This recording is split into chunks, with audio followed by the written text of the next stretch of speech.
We've got a few big stories this week. We are obviously going to talk about the Odyssey, which has had a massive opening, and we can talk about everything around that. We're also going to talk about Netflix, and Netflix's earnings came out. We're going to explain why a company can grow its subscriber numbers, grow its revenue, and lose 10% off its share price. On Friday alone. And we're also going to talk about a much beloved piece of IP, the Mickey Mouse Club, which is being rebooted. Again, there's a pilot is going to be made rebooting the Mickey Mouse Club. And we're going to talk a bit about the Mickey Mouse Club but and also Disney. about all the careers that it launched and how occasionally you get a show where everyone involved becomes incredibly famous. I have another good example of it. Oh, very good. Okay.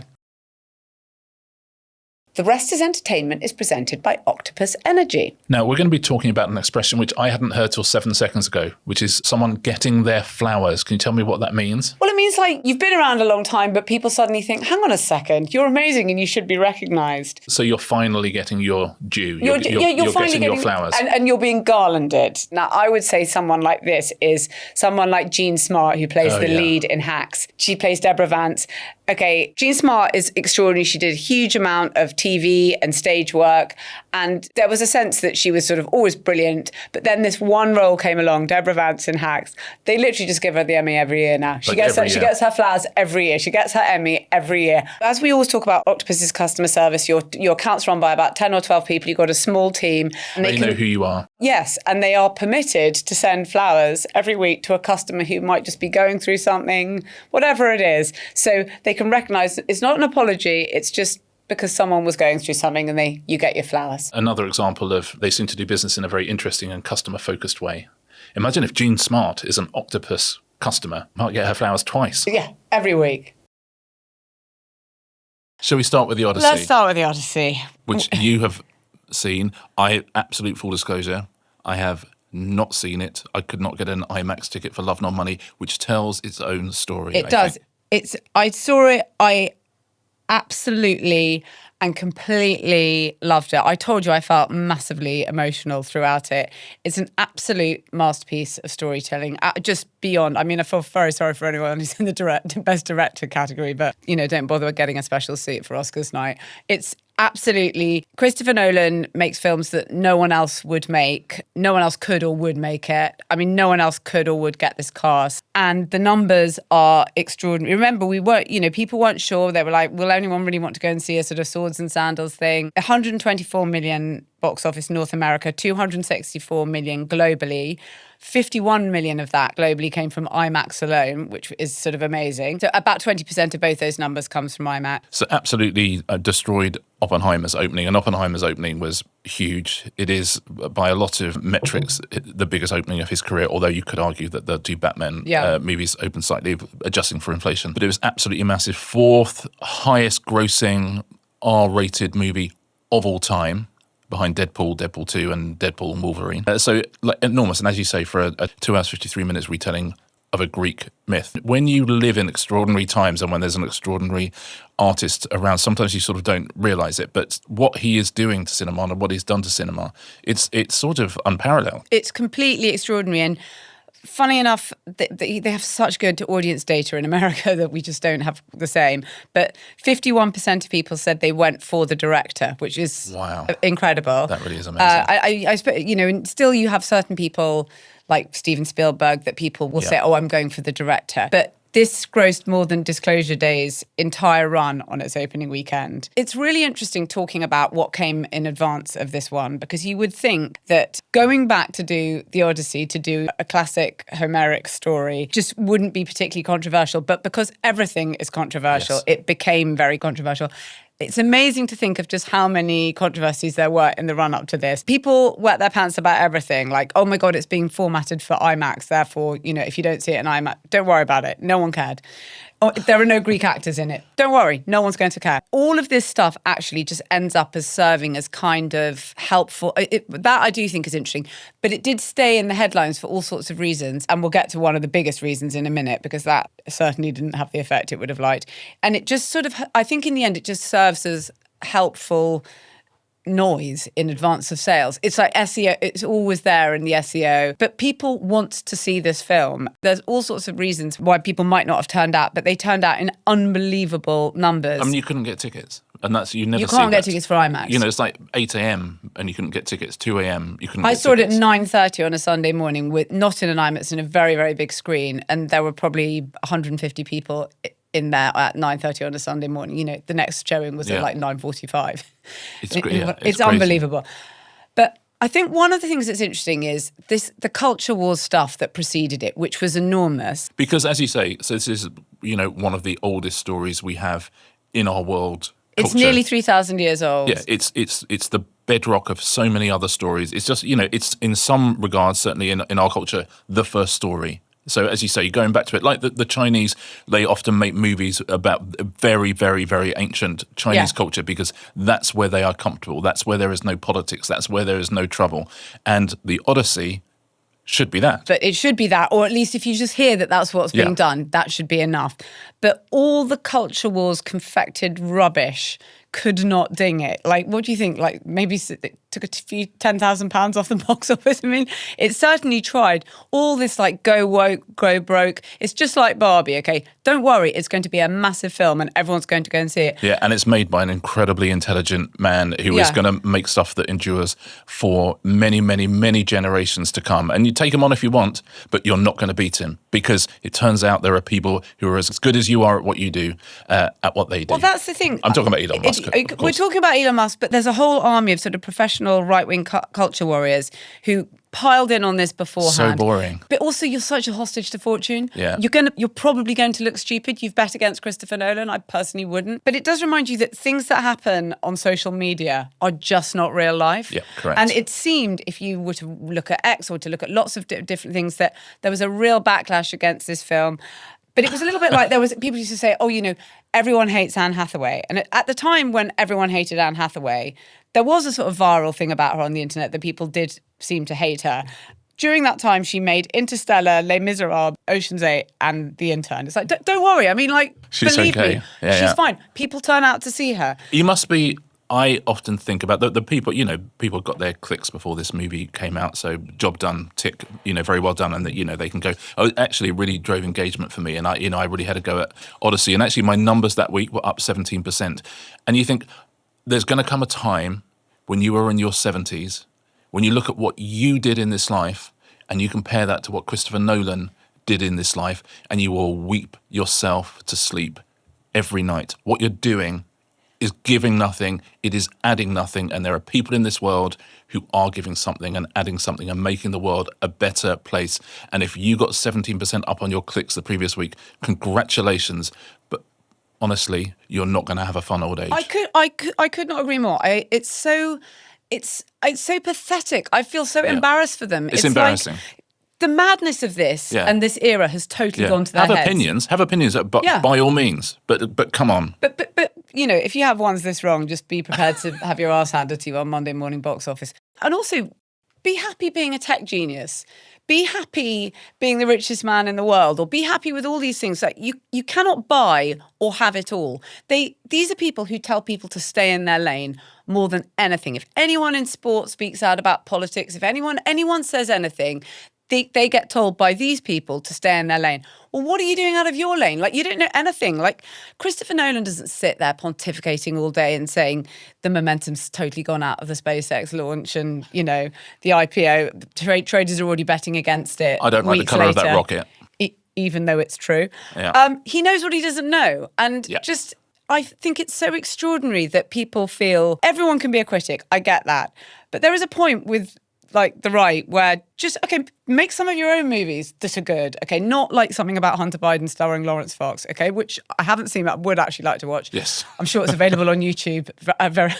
But I just make something decent or just sit down. But also, I mean, that's the thing is, you know, because of, you know, context collapse around the whole world is we get to see everyone all the time. We get to hear everyone's opinions all of the time. And for most of us, that's dealable with, because we understand everyone's different to us. There are a group of people who have to try, they want the world to bend to their will because they can put a rocket in space or whatever it is. And there are lots of different examples of these people. Yeah, exactly. But they want the whole world to look like them. That's because they cannot handle the fact that almost everyone disagrees with almost everyone else. They can't handle it. It's too difficult for them. They want everyone to love them. They want to be the king of the world. They want everyone to go, oh, do you know what? Actually, he's right. Actually, that's what we'll do. Every time there's something even vaguely successful or popular that they don't understand and which they could not make in a million years, they have to try and bring it down. You think, just genuinely stay in your lane. Do the thing that you're good at and let us enjoy Christopher Nolan. Okay, to return to the film, let's return to the film, because even though, like all of these things, it seems once it's happened to be this nailed-on, amazing success. Yeah. And it is this huge pop cultural event. So I think it has various things that you need for it to become this kind of breakout thing that everyone's aware of. It has an incredible cast that appeals to, I think this is crucial, to all kinds of demographics. Yes. Some of them are overlapping, but and it's interesting, lots of these are actually stars of franchises. So we got Matt Damon, we've got Anne Hathaway, we've got Tom Holland. Well, think of the franchise stars. You've got Tom Holland, Zendaya, Charlize, Lupita Nyong'o, Robert Pattinson. All of those bring actually different franchises. They do lots of other things as well. Some of them overlap, but you want to get a whole sort of age range into this thing. You've got a beyond A-list director, as we say, who like everyone will work for and that people go to see his movies. It does once again remind me of just the disaster of Warner Brothers losing him during the pandemic over theatrical release. I mean, that was one of the great mess-ups of recent Hollywood history. You've got a very simple to explain story. You don't have to sort of say, oh, it's sort of about this. It's the Odyssey. As I said at the start of this year when I was predicting films, I said this is still on I think it's the middle school curriculum. Yes, but that it sort of helps, you know, people sort of know what it is. He should do an Inspector Calls next. Yeah. that is, yeah. And I would watch that. I would watch that. I would watch it. It's obviously got great reviews, but one crucial thing it has is the sense that you must see it in cinemas. And that is incredibly helpful, that you're not thinking, oh, wait, it's a kind of like a small thing. I'll see it on the streaming or whatever it is, or I'll even see it in the pay window.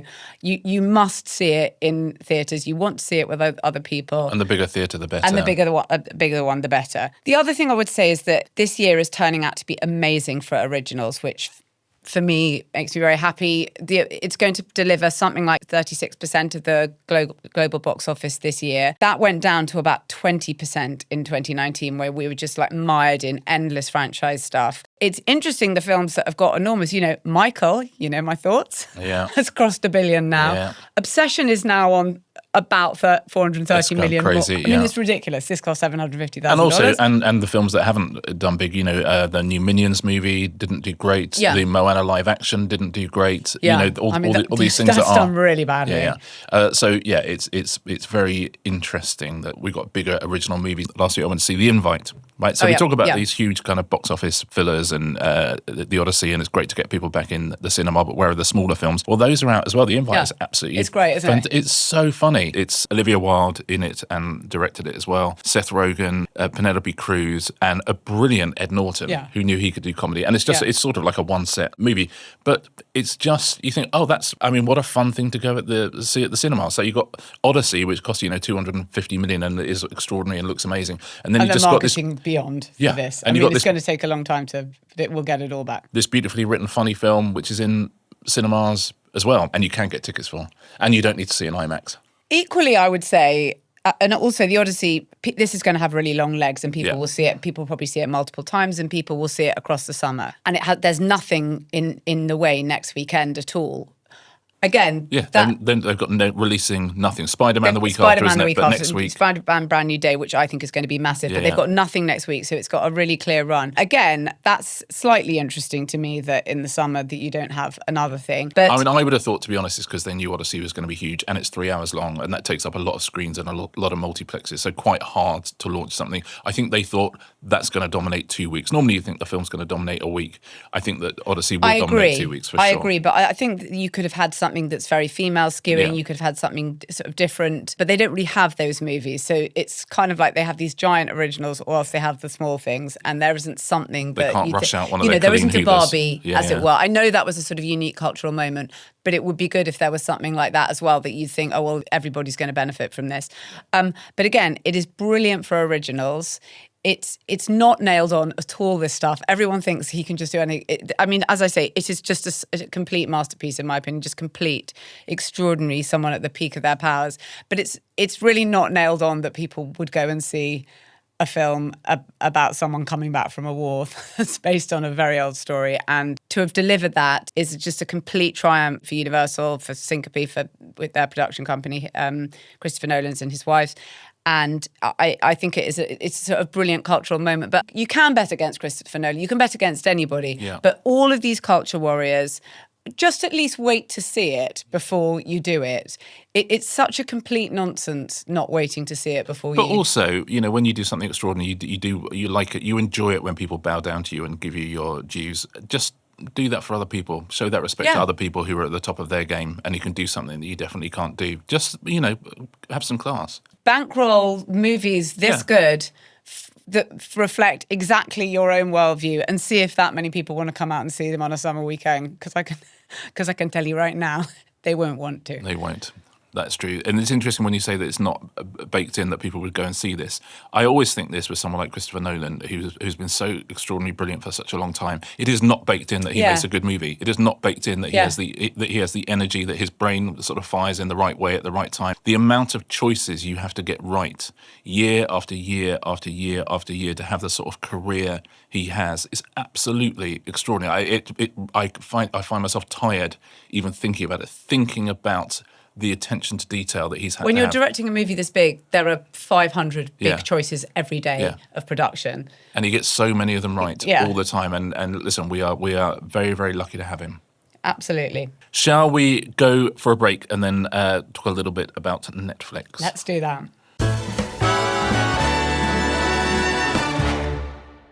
This episode is brought to you by the Lloyds 5K house deposit. Lloyds are offering a 5K house deposit, which was last seen in 1996.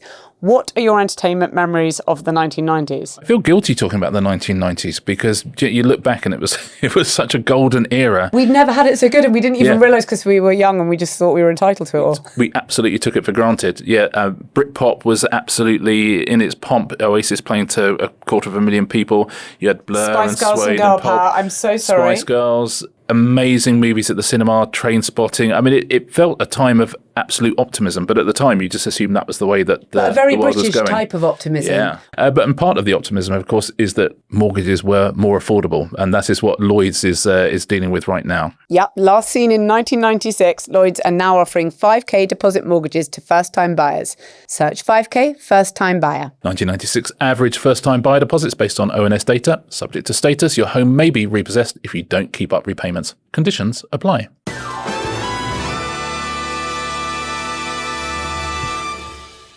Welcome back, everybody. Now, is Netflix in trouble? Last week, they had an earnings call and their engagement reports. They do those 4 times a year, so it's a quarterly report. Well, the engagement's a bit different, and we'll get to how that is changing. Their revenue gains, they had 12.6 billion in revenue, 97 billion hours viewed. That's 2% growth. They had a 3.4 billion net profit in the last quarter. They got their debt down. But that call resulted in another dip in the stock price. Netflix is currently half the value it was in October when they went in for Warner's. As you know, they lost currently to Paramount Skydance. And this is despite the fact that subscriber growth is growing, revenue is growing, all of these things are growing. And so I thought it was an interesting story to talk about why that is. Why does Wall Street hate them, Richard? Why does Wall Street? Well, because they grow. So here's how ridiculous the world of money is. Okay. Now, their revenue in the last quarter, $12.56 billion. Okay, $12.56 billion. That's a lot of money. Yeah. Right. That is a lot of money. Like if that was in a suitcase, right, we need someone to help us with it. Right. 12.56 billion. The prediction for what they were going to make was 12.58 billion. So they got 12.56 billion, but Wall Street had said, I reckon they're going to make 12.58 billion. And so this was seen as a disaster in some way. And the reason this is, so Netflix is huge. It continues to be huge. It continues to grow. We'll talk about, there are, issues about how they continue to grow. But Wall Street needs you to grow exponentially all of the time. That's what it needs you to do. You can't just be profitable and keep adding, numbers and, make 12 billion. It has to be, no, but how are you going to get this to 13 billion? How are you going to get it to 14 billion? You become the most successful company in the world. And by any metric, what Netflix has done in the world of streaming is extraordinary, almost unparalleled in the entertainment world. It's the business they built is insane. Yeah. But then you get to the stage, and we had this when I was at Endemol. We built this company from really, really tiny to like massive. And so like 10 years later, you're like, wow, this is amazing what we did. We had this company, it was making a few programs, and now it makes all these programs. You have to go into a meeting where they say, okay, we need 15% growth next year. And you're like, have we not done that already? Can we not just sit back and go, let's keep doing it? That's what's happened with Netflix. They are so successful, but Wall Street needs them to grow and grow and grow. And we will talk about a number of reasons why that gets harder and harder. Yeah, because I saw a lot of people saying effectively, oh, look, you're a media company now. Before, you're like a tech company and everyone's like, oh, they're so special. They have this magical growth. And it's like they've exhausted their kind of fumes and honeymoon period and the idea that there's something different. There's somehow part of Silicon Valley rather than the television landscape, or to sort of use the old-fashioned term of it. And now it's like, all right, you're a media company. You're subject to the same ups and downs and headwinds, and you're not growing enough. And we're going to do the same thing to you that we always did to media companies. Yeah, it's narrative in that world. I mean, I think it's probably quite useful for them to have this narrative now when they've got plenty of cash flow and they are still doing well, because you will come back from this. You will swing back from it. So why is it difficult for Netflix to grow? A couple of reasons. First of all, they are growing. Oh, they are growing, yeah. It's amazing. Yes. The past 2 years, they've grown between 14 and 18% every quarter. Yes. Okay. Now, in Q2, they grew 13.2%. Okay. Disappointing. Disappointing. So, yeah, they need to keep growing. Yeah, and it's hard. In America, for example, again, this is Wall Street thinking. It wouldn't necessarily be... they're sort of right. They have almost saturated that market in America. And in America, they make a lot of money. Each customer in America is worth a lot of money to them. Yeah. A lot of people are on that premium tier rather than the ad tier. 65% of new subscribers, though, are on the ad tier. And that is one way they can grow, by growing that tier. Well, thereby, and I don't want to get complicated about this, but the premium tier is huge money for Netflix. So why it's got all this money, it can spend all of this money.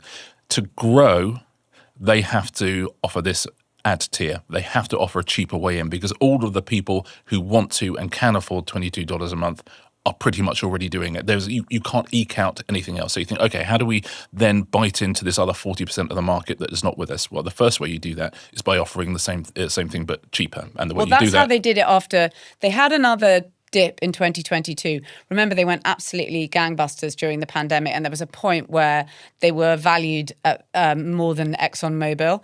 And I looked yesterday, and they're now about half of what ExxonMobil is. Less than half. Good for ExxonMobil. Good for Exxon. Well done. But if you do that... But they turned a lot of it around with that ad tier. Yeah. But if you have that ad tier, there's two things that happen. Firstly, you can call a number of those people back. You can offer this at $7 instead of $22, and people go, oh, I actually will try Netflix and I'll put up with the adverts. But you also have a large number of the people paying $22 who go, actually, I don't mind a few adverts if I'm saving $14 a month. So actually you lose the revenue at that top end as well for every single person you add. So actually you have to add an awful lot of people certainly for your profit margins to go up. So that's the difficulty they've got. And also in other territories that aren't America, there is much less appetite for the premium service and much more appetite for ad-funded service. So they are making less money per person they put on. So in really simple terms, there are fewer people out there who they can sign up to their service, and those people will be bringing them less money. Now, that's a problem of a big, mature, massive company who's been incredibly successful. But if you're Wall Street, that's a huge problem, because Wall Street just needs growth. That's all it needs, because Wall Street is about having a return on your investment. And so you have to have a lot of upside. And at the moment, they don't see that in Netflix. And the other issue they have in Netflix is they're really big competitors. And I mean, they have blown all the streamers out of the water. The Apples, the Disneys. I mean, they are absolutely the daddy of this whole sector. But what they haven't blown out of the water is YouTube, is Roku, Tubi, all of these free services. And we know now that so many people watch YouTube on their TV, so it's a proper competitor to Netflix. It's free if you don't want to subscribe to certain channels. And that's where the huge competition, if you're Wall Street, that's where the huge competition is coming from. Wall Street are not thinking, wow, you won the streaming wars. You're this big beast and you're making all these incredible TV programs and people want to work with you. They're thinking, what are you going to do about YouTube? What are you going to do about Tubi? It's interesting because I do think that the engagement issue is big, and that is also big with investors.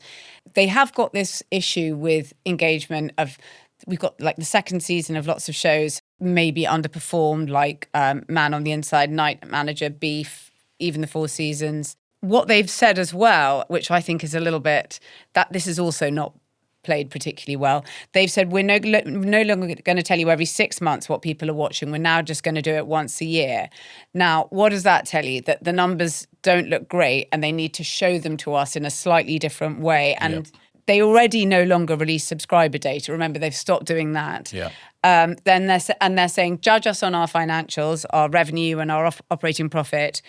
And they say that engagement is healthy, but clearly they are obscuring more of it. And investors have not loved that. Well, they've been more transparent than the other streamers. I have to say that, sorry, big caveat. We know absolutely nothing about Apple and we don't know a whole lot about Prime.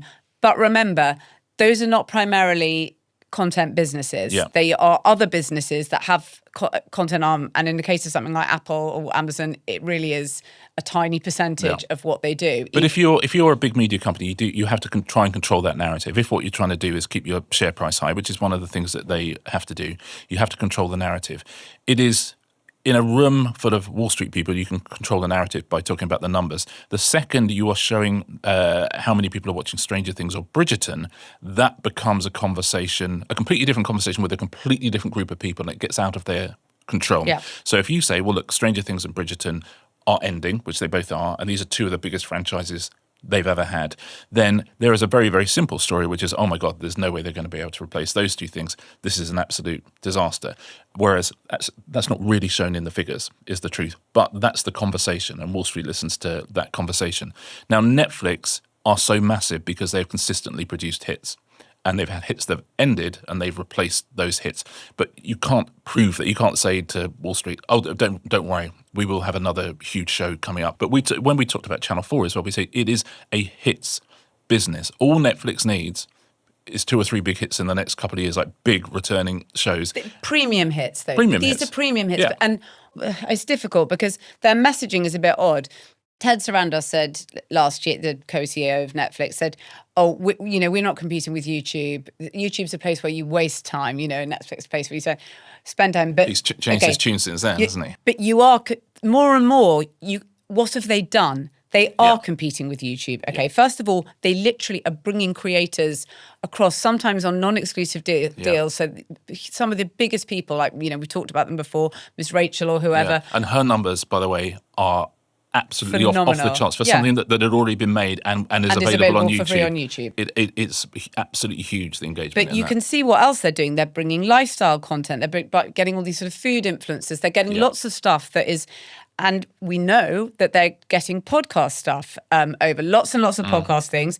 And part of the reason of that is that people think they've realised that people see Netflix as an evening thing.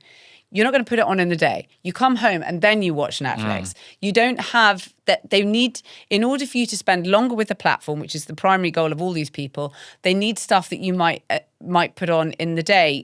Maybe it's a form of visual radio or whatever. Sorry to use these kind of old words and try and show people. It's kind of a background thing. They need people to have that stuff. And it's interesting. The podcast stuff was interesting because they've obviously spent a lot of money on podcasts, but they lumped them all in together and didn't allow you to see how well or how not very well at all. I suspect in many was cases, very clear that they were not showing you those numbers. One thing they are pointing to is sports, anything sports that they do. Remember, they famously for a very long time said it didn't do sports, and then it was sports adjacent, and it's just like, okay, we do sports. They got the Women's World Cup next year. That will be interesting. Yeah.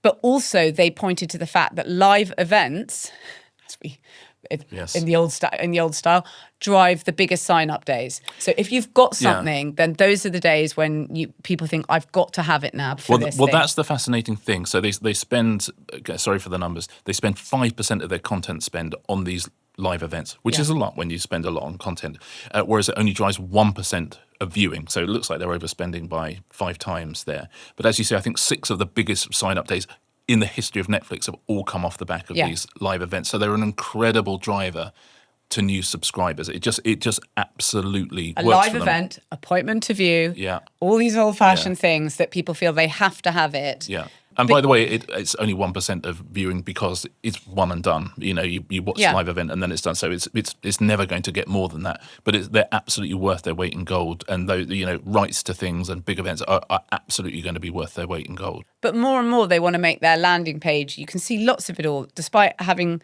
sort of gone against YouTube. They're trying to make it more and more like YouTube. I personally don't think they should. I think that they should exist as something that is more premium, more curated. It's what they do best, because you cannot compete with YouTube. But the trouble, but this is where Wall Street doesn't shoot itself in the foot, because like Wall Street cares. But Wall Street is forcing them to do something which is not right for the business. It's forcing them to leave premium behind and do this thing and try and chase the eyeballs of YouTube, try and chase the eyeballs of Tubi. And as you say, it works against the premium nature of Netflix's business.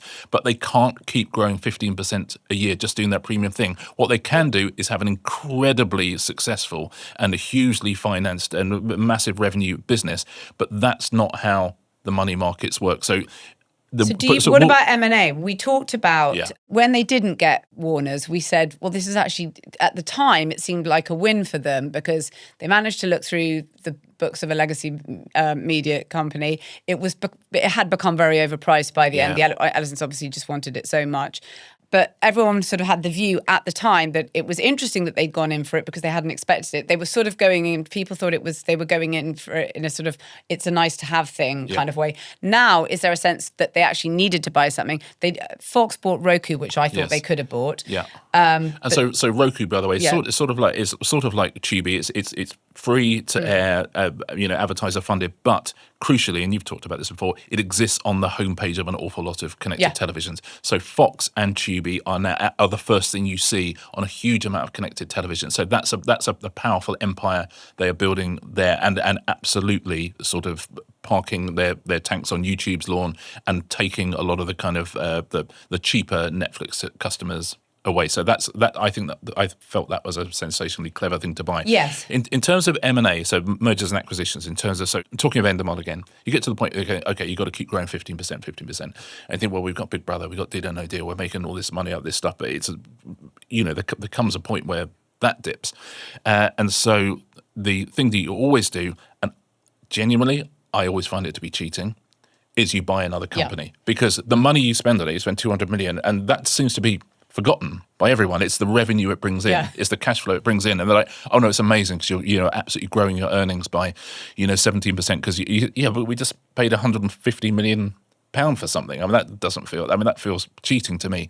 And you're not following the DNA of your company. The DNA of Endemol was people sitting around a table inventing television shows and selling them. You are now just kind of going, oh, let's just get some suits in to work out who we can buy, who sort of who kind of fits what we do, and we don't have a company that does music videos, so let's buy a music video company, and so you grow, and then the analysts are happy, the hedge funds who own 17% of you are happy because they can see growth, but it's cheating. It's not real growth. You can buy whoever you want.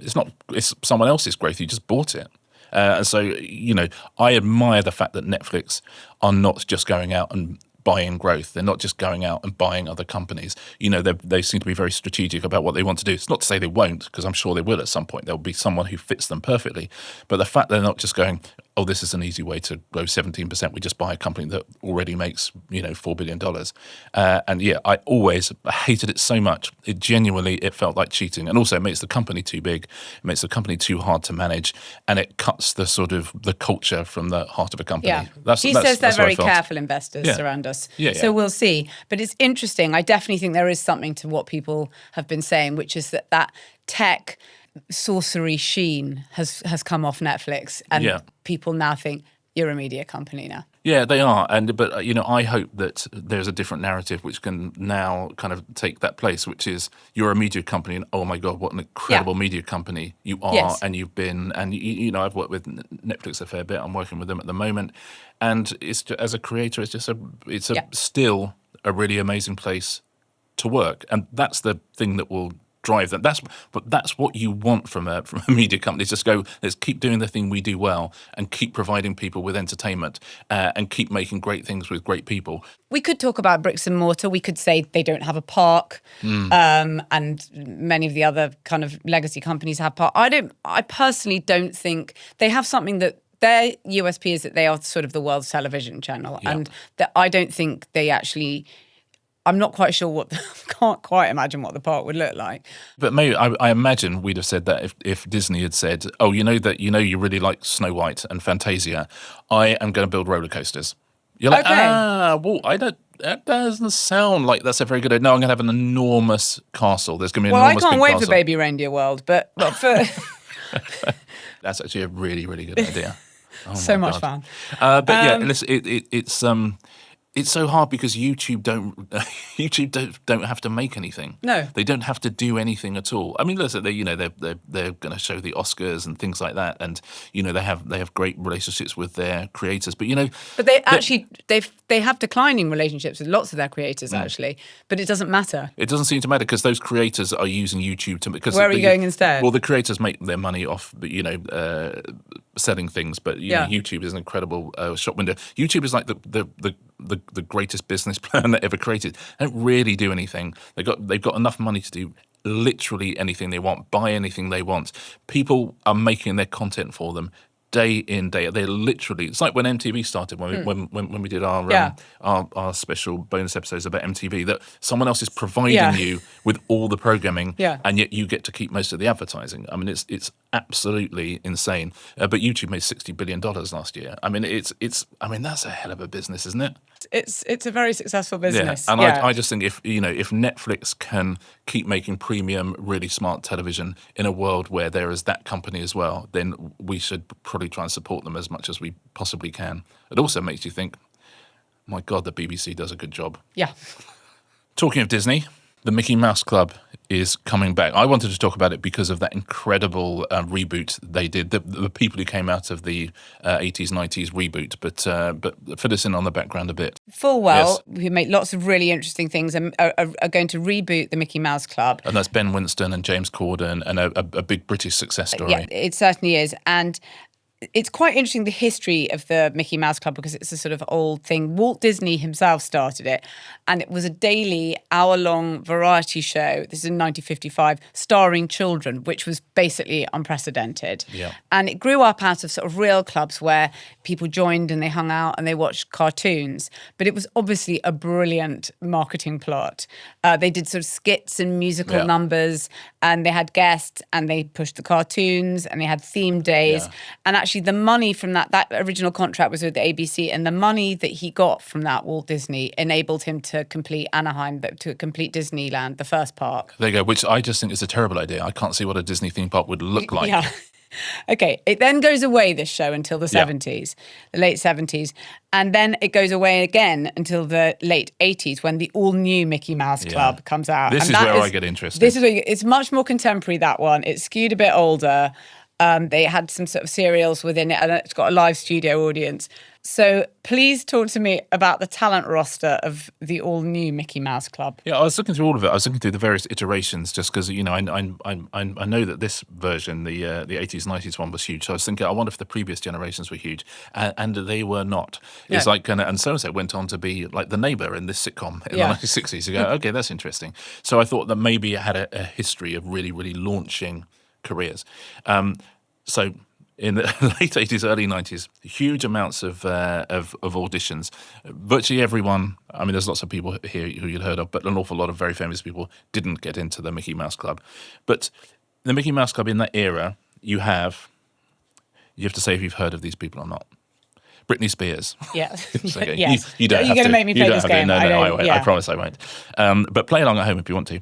So Britney Spears goes on to become one of the biggest selling pop artists in history. Christina Aguilera was one of the Mickey Mouse Club.